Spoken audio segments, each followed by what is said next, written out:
Hey everyone. Today we're going to be going over the chair. So if you are working on a project, you are going to start a new one. Again, you file, project window, make a new project, and go from there. And then you can set the project by coming here, and we're going to select this new chair project we just created and click set. Now, if we're working on some concept art, you don't always have the luxury of getting blueprints with front, back, and sides. If you're a good artist yourself, sometimes it's helpful for you to continue to break that down. If you're working in production and it's an important hero asset, it's not uncalled for you to ask for front, back, and sides to be drawn for you in orthographic views. But for the most part, when you're working on just random assets for your portfolio or whatnot, you're not going to find it. So sometimes you'll find art that works in a 3/4 view like this. Now this does come from another 3D application, but I thought that this was a good example of what you guys could be working on for this class.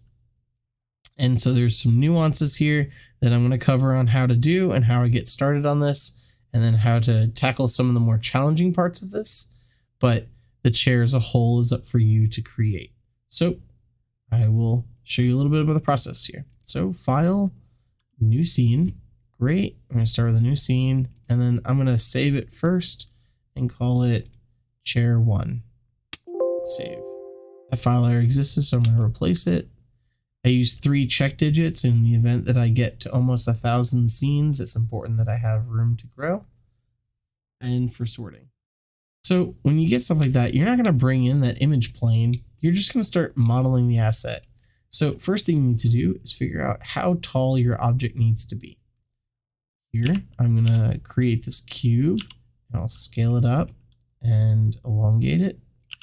And that's about the size that I want my chair to be.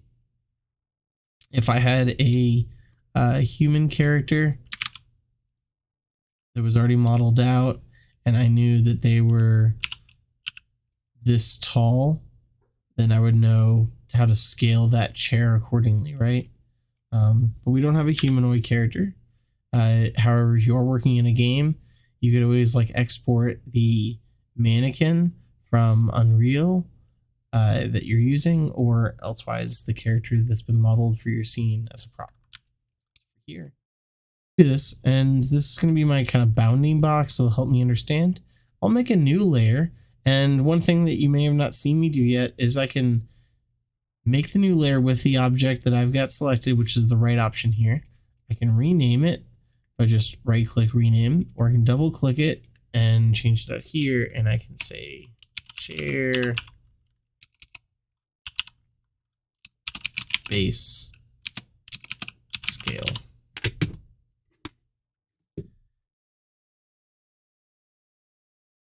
And I can turn visibility on and off, but really what I want to do is I want to put it on transparent. So I can't select it, but I think this invisible bounding box is going to help me stay on size. So I can create polygon primitives, cube, and I'm going to do the block out process of this project. So I will scale it up to get the size of the seat, and that'll be about the thickness I want for the cushion. And one thing that I'm doing is I'm using some sight measuring tools. So just like drawing, I'm looking at this right here, and I'm deciding that there's about 1, 2, 3, 4, 5, 6, 7 of the thickness of this down, and then 1, 2, 3, 4, 5, 6, 7, 8, 9, 10, 11, 12 high. So then I judge here. This is 1, 2, 3, 4, 5, 6, 7, 8 down. 1, 2, 3, 4, 5, 6, 7, 8, 9 down. So I'm going to go down a little bit, and then I'm also going to squish it a little bit, just to kind of get that scale a little bit more appropriate. And I also noticed that in my reference looking here,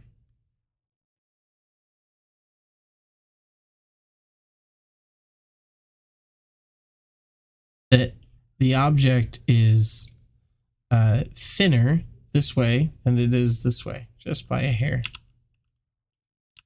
I'll come back. Now this end seat might be a little bit wider.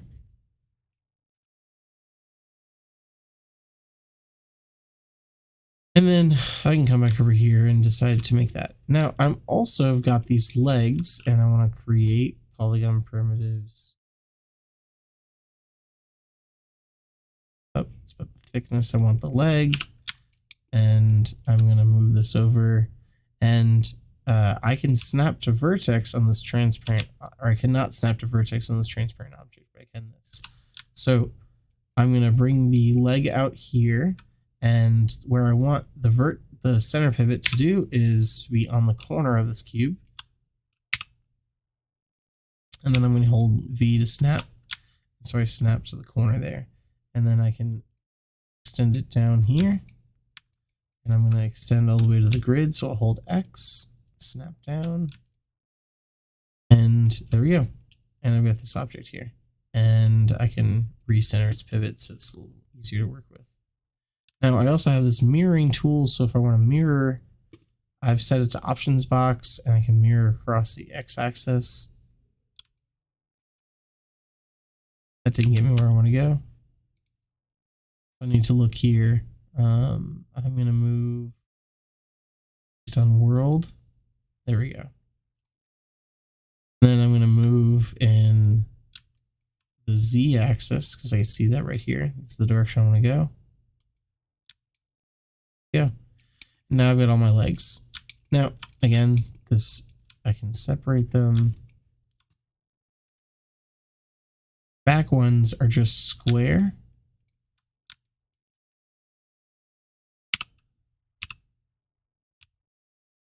D, snap to vertex, press D to complete. And then I can snap that there, grab this one, hold D, hold V, snap to vertex, press D to bring it back in, hold V, snap to vertex. Get these back legs on. These front legs have a couple different pieces of detail. So if I see right here, I've got a little bit of like edge of the square that comes out, and I've got these two balls and then back to the square, and then there's like a cylinder down there and then another ball. So I want to replicate that, and I'm going to edge loop about where I want the two balls to be. I can always shorten it up if I need to, and then again here. So I'm going to take this faces right here and press delete. Take these faces right here and I'm going to press delete. And then I'm going to append this one shut. So I'll go to my append tool, close G, G.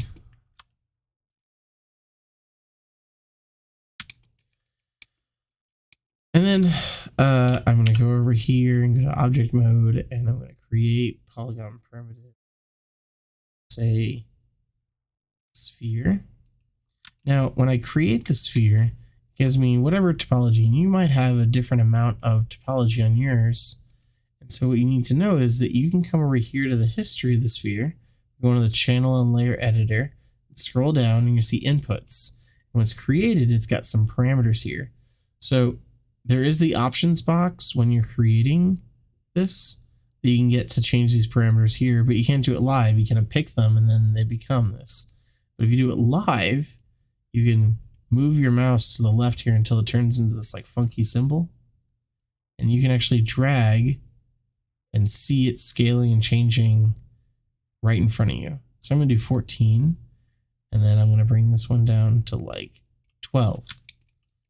And what I'm going to do here is I'm going to take this object and I'm going to snap it to its pivot over here, right?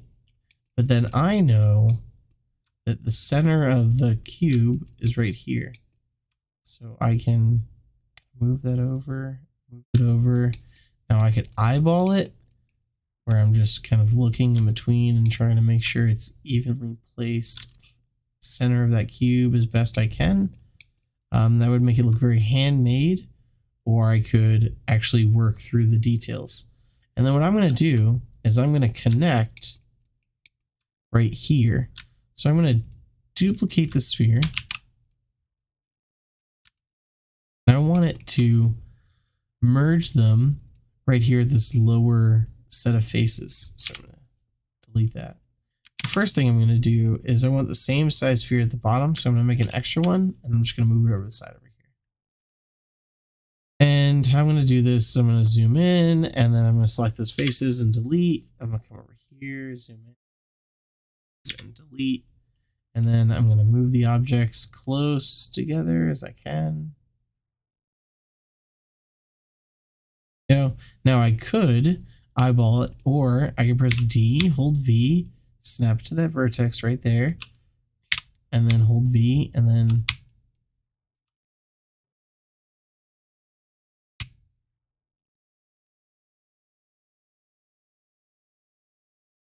I can snap to this vertex right here. And I know that they are like one on top of each other. And I can select the two objects, press combine, go to vertex mode, select all these vertex in the middle, and merge vertex, set a nice low threshold of like 0.1, click apply. Now your threshold might need to be a little bit different. And then again too, I can make it so that these will connect. If I look at the reference, there's a little bit more meat at the bottom of this connection here. So I think that they need to connect there. And I'm also noticing that they look a little small based on my scale proportion. So I'm going to scale these up just a little bit more and see if I can get a little more work out of them.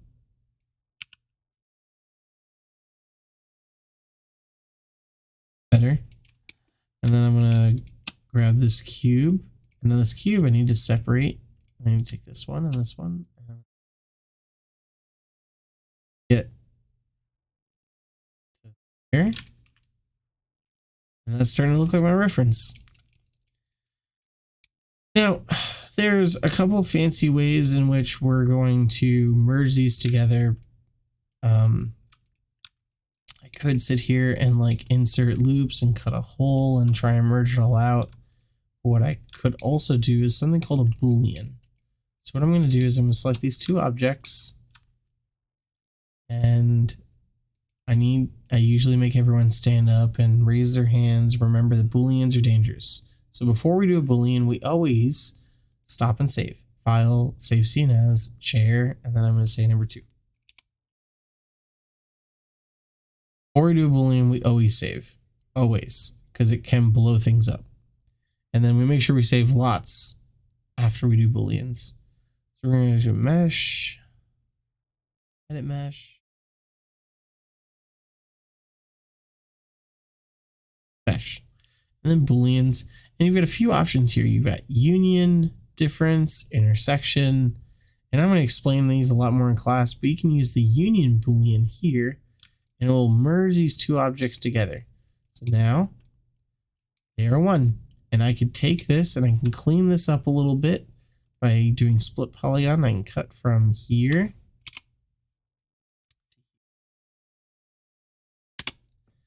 and then go here,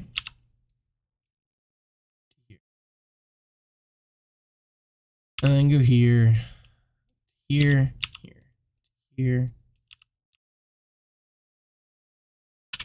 and you get the idea.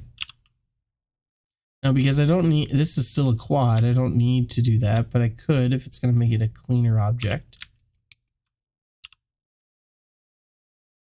I'm just going to do this for this one. You're going to need to do this for all of them if you choose to do the Boolean.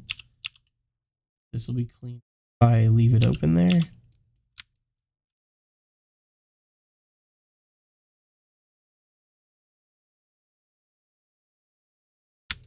Great.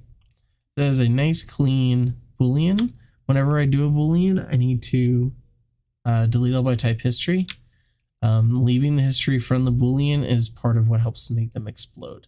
So once you add these circles into your model, you are going to need to do the same thing.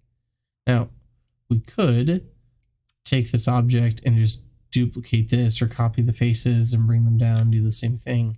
But because I've already done the work from this, say object mode, Control D, duplicate. I can spin it around in the 180.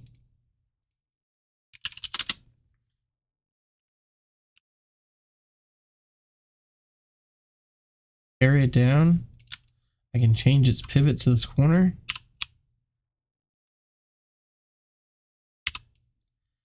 Snap it down to there.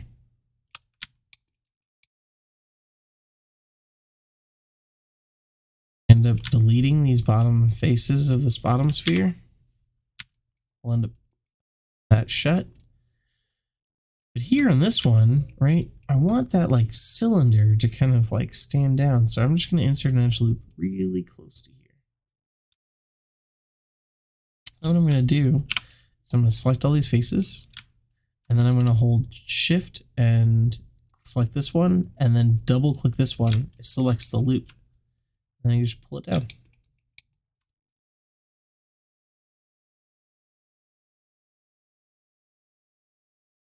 Now I could also go to the side view, zoom in real close. It's there. Now I've got this fancy geometry from the previous one, so I can select the faces out of it. This top one here. And I can select this old one and select the face in the bottom. I do that by group selecting here and then just deselect the top ones. And that's left me with this hole. I take these two objects here, I hit combine, and uh-oh, this is a little bit off. I'm gonna undo.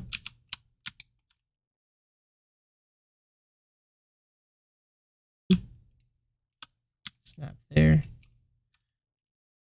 Grab these two objects, combine them, go to vertex mode.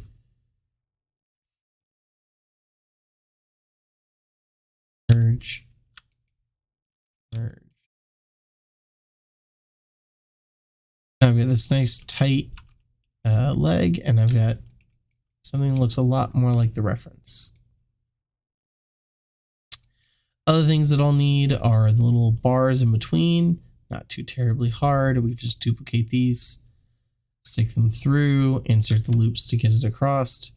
We can also come over here and make the back of the chair. And I'm going to do that by grabbing this leg and bring it up. And then I'm going to show you to make this like fancy edge here. And then I'm going to leave the rest up to you guys to try and take it further.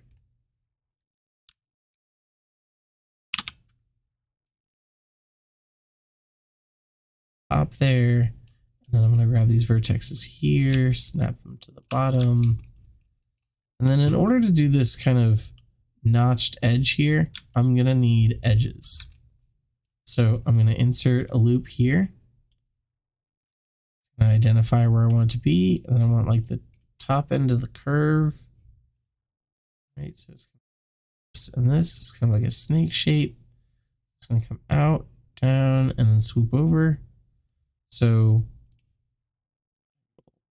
there, and then I'm going to start with my multi-cut tool, and I'm just going to go to this, and this,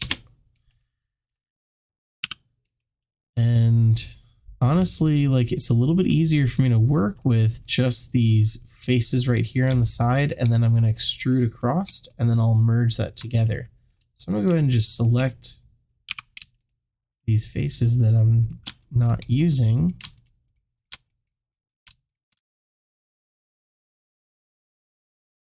Make sure I didn't accidentally select anything extra and delete. Now I'm just going to kind of work on making this the silhouette I want. So insert a loop here.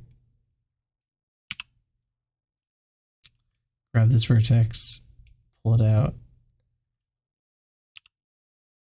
Here. Grab this vertex, pull it out. Here, grab this vertex, pull it out. Here, grab this vertex, pull it out. That's pretty close. Now, there are some methods and techniques to holding edges that I will explain in future classes, so this doesn't really follow those rules, but this is going to give me a pretty solid product. So I can select this right here, and I will extrude, pull it across. See that I can get close, but if I hold V, I can snap right to it. And it would bring it inside out. So that's okay. We don't need it to do this, but I like when it goes inside out like that because I can select this face pretty easy and delete it. I can select these faces pretty easy and reverse their normals because they're black. I want them to face the other way. Then all I got to do is just append to shut that hole. So here, and notice that that's that purple edge that shows me there's an error. That means I need to merge those vertexes. That's okay, I'll get to that. I'm gonna kind of come along here.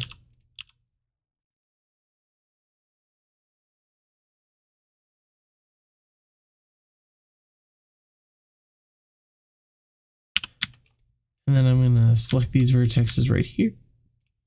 And say merge.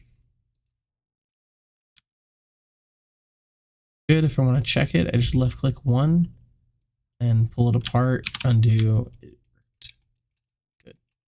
Now I've got that fancy edge there on the top of my chair.